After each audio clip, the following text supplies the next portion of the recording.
દિવ્ય શક્તિનો વાસ. નથી કોઈ ટ્રસ્ટી, મોગલ ખુદ કરે છે આ ભવ્ય ધામનું સંચાલન. આ ભવ્ય રહસ્યથી ભરપૂર અને રોચક કહાનીઓ સાથે જોડાયેલું આ મોગલનું આ ધામ કચ્છના કબરાઉમાં આવેલું છે. ગુજરાતમાં આવેલું એક એવું મંદિર જ્યાં માથું ટેકવવાથી મળે છે આશીર્વાદ. વર્ષો જૂનો રોગ માતા કરી છે દૂર, જ્યાં નથી સ્વીકારતું દાન દક્ષિણા. કચ્છના કબરાઉમાં બિરાજમાન માં મોગલ પૈસા નથી, ભક્તોના ભાવની ભૂખી છે. ચાલો આજે આપણે જઈએ મણિધર વડવાળી મોગલના દરબારમાં. ગુજરાતમાં ઘણા દેવી દેવતાઓના મંદિર આવેલા છે. આ મંદિરમાં આવનાર દેવી દેવતા ચમત્કાર આપતા હોય છે. કહેવાય છે કે જો આપણે વિશ્વાસ હોય તો આપણું કામ પૂરું થાય છે. ભગવાન પર ભરોસો હોવો ખૂબ જરૂરી હોય છે. ખરા હૃદયથી કરેલું સ્મરણ એક દિવસ અવશ્ય સફળ પામે છે. કબરમાં આવેલા શ્રદ્ધાળુઓ માતાજી પ્રત્યેક અટૂટ આસ્થા જોડાયેલી છે. કચ્છના કબરાઓમાં બિરાજમાન માં હાજરા હાજર છે. ભક્તોને સાક્ષાત પચ્ચા પણ આપે છે. આ ભવ્ય રહસ્યથી ભરપૂર અને રોચક કહાનીઓ સાથે જોડાયેલું આ મોગલનું આ ધામ કચ્છના કબરાઉમાં આવેલું છે. ભચાઉથી 16 કિલોમીટરના અંતરે કબરાઉ મોગલધામ આવેલું છે. રસ્તા પરથી પસાર થાવ એટલે દૂરથી માની ધજા અને લાલ રંગના ખલેરના દર્શન થાય છે.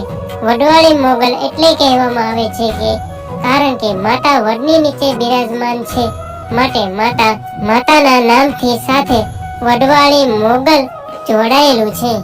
મોગલના આ ધામમાં આવતા લોકો મનમાં એક સવાલ હોય છે કે માતાને પ્રસન્ન કેવી રીતે કરવા? તો તેનો જવાબ બાપુ ખુદ આપે છે. કોઈ દીવો કરવાની જરૂર નથી, માત્ર તમે તમારી કુળદેવીનો દીવો કરી કુળદેવી અને મોગલમાનું સ્મરણ કરો. આ કરવાથી મોગલમાં તમારા પર કૃપા આશીર્વાદ વરસાવે છે.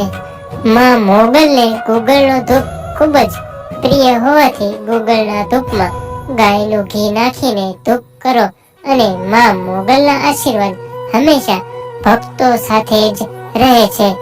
એ તો 18 વર્ષની માં છે. જ્યારે માં મોગલને આસ્થાથી અને શ્રદ્ધાથી માનવામાં આવે તો એ તમારી સાથે છે અને પોતાનું દુઃખ દૂર કરે છે અને તેમની કૃપા હંમેશા વરસાવતી રહે છે. અગરબત્તી કરવા કરતા ઘરમાં ધૂપ કરવો જોઈએ. અને હા, માં મોગલને શ્રદ્ધા રાખવાથી તે કોઈ પણ મંદિરમાં જાઓ તો દાન પેટી આપને જોવા મળે છે. અને ક્યાંક મંદિરની બહાર કાઉન્ટર પણ હોય છે કે જ્યાં મોટા અક્ષરે લખેલું હોય છે કે અહીં દાન સ્વીકારાય છે. પણ આ મંદિરમાં અન્ય મંદિરો કરતા અલગ તરીકે આવે છે, કારણ કે કબરાઉ મોગલધામમાં એક પણ રૂપિયો દાન સ્વીકારાતો નથી. દાન કોને અપાય? તો કહે છે દાન તો દીકરીઓને જ અપાય. માતાજીએ અહીં તેમની હયાતીના પુરાવા આપ્યા છે.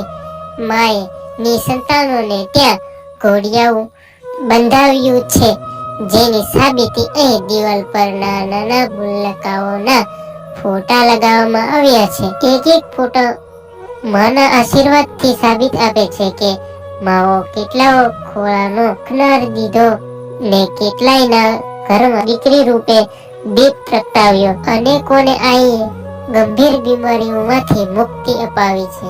બાપુ અંધશ્રદ્ધાનો પૂરજોશથી વિરોધ કરે છે. અંધશ્રદ્ધાના માર્ગે ચડેલા લોકોને બાપુએ માર્ગદર્શન આપી ધર્મ અને શ્રદ્ધાનો માર્ગ પણ સૂચવ્યો છે.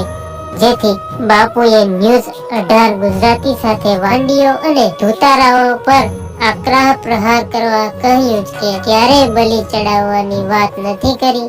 માં તો આપણા દુર્ગુણોની બલિ ચડાવે છે. એક આય હોય છે, પણ માં મોગલ એટલે એવી આય કે જે માત્ર કોઈ એક સમાજની નહીં પરંતુ 18 વર્ષની છે. અને આજે આપણે આવા આય શ્રી મોગલમાના ઇતિહાસ જાણીશું. આ ઇતિહાસ 1350 વર્ષ જૂનો છે. મોગલમાના પિતાનું નામ દેવસુર રાંધણીય અને માતાનું નામ રાણબાઈ માં હતું. આઈનું જન્મ સ્થળ ભીમરાળા છે. માતાજીનો જન્મ થયો ત્યારે માં બોલતા ન હતા. આથી તમામ લોકો એવું માનતા હતા કે મોગલમાં મૂંગા છે, પરંતુ તેમની શક્તિનો કોઈ ખ્યાલ ન હતો.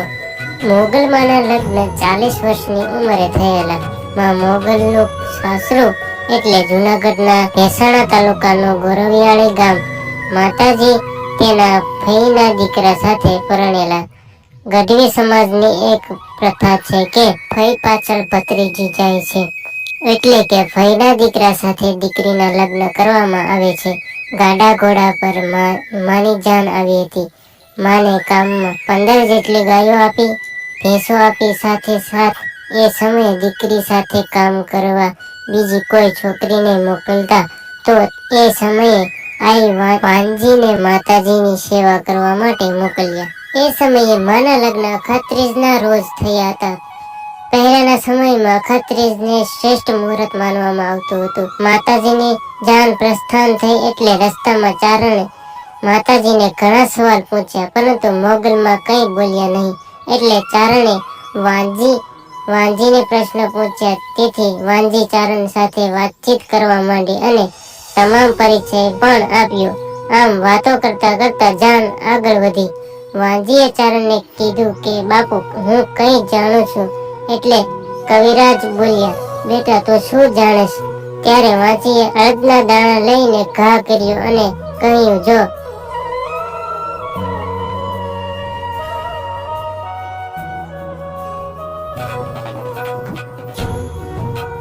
ટફળ હાલવા માંડ્યા અને સાથે સાથે મોગલમાં પણ હાલવા માંડ્યા. લોકોને થયું કે આમાં લાંબા બુદ્ધિ નથી, નક્કર આવું ન કરે. વાંચીએ આ પરચો દેખાડ્યો અને અડદના દાણા નાખી વાંચીએ જંગલ પણ સળગાવ્યું. આમ આગળ વધતા ગયા અને ગામનું પાદર આવ્યું એટલે ઉતારા નાખ્યા અને બેઠા. ત્યારે મોગલમાના સાસરા પક્ષે સમૈયાની તૈયારી કરી અને ઢોલ નગારા લઈને આવ્યા. પહેલાના સમયમાં એવો નિયમ હતો કે દસૈયું નહાયા પછી જ કોઈ નવોઢા તેના કપડા બદલી શકે, પરંતુ મોગલમાં તે કપડા પહેલા જ બદલી નાખ્યા.